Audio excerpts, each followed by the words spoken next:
Patrick Roger, 6h-9h sur Europe 1. Le débrief de la matinale, les temps forts de ce que vous avez entendu ce matin sur Europe 1. Une centaine de migrants occupent depuis vendredi un lycée hôtelier désaffecté dans Paris.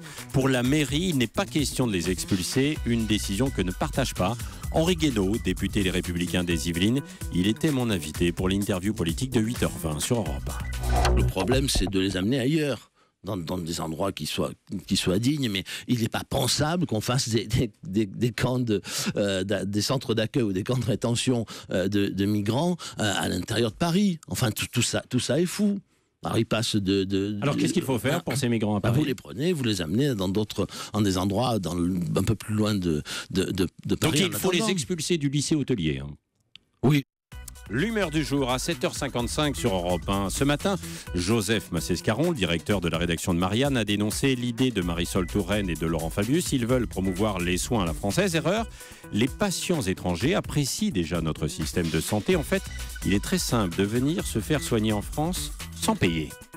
Il y a aussi une ardoise de près de 120 millions d'euros. C'est-à-dire, ils repartent chez eux sans payer. Ils repartent chez eux sans payer. Il y avait l'exemple d'un riche malade qui était un émir du Golfe, qui l'an passé s'est trouvé à l'hôpital Ambroise Paré, qui a fait refaire l'intérieur de l'hôpital, qui a privatisé 9 chambres, n'est-ce pas ? Et puis ensuite qui est parti, qui a fait hôpitaux basket. Et dans le journal de 8h sur Europe 1, vous avez entendu la réponse de Martin Hirsch, le patron des hôpitaux de Paris. Dorénavant, les patients étrangers devront payer en avance.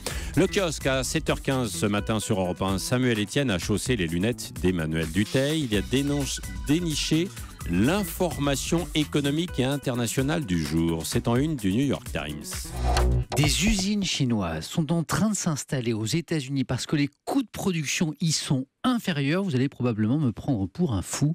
Et pourtant, dans ce comté de Lancaster, en Caroline du Sud, eh bien, les Chinois ont trouvé du coton moins cher, de l'énergie moins chère, du terrain moins cher, où la main-d'œuvre est bon marché. Si vous ajoutez des subventions et des allègements fiscaux, vous secouez le tout, eh bien, vous obtenez effectivement un Made in USA moins cher que le Made in China.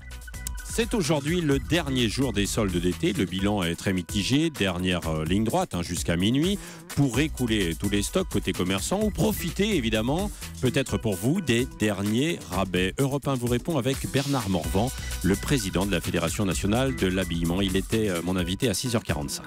Il y aura du monde dans nos magasins aujourd'hui. Moi, j'invite d'ailleurs vos auditrices. Et là, du coup, on fait valser un peu les étiquettes quand on est commerçant ou pas ? Quand on est à moins 50%, est-ce qu'on peut encore faire de bonnes affaires ? Non, car le commerçant...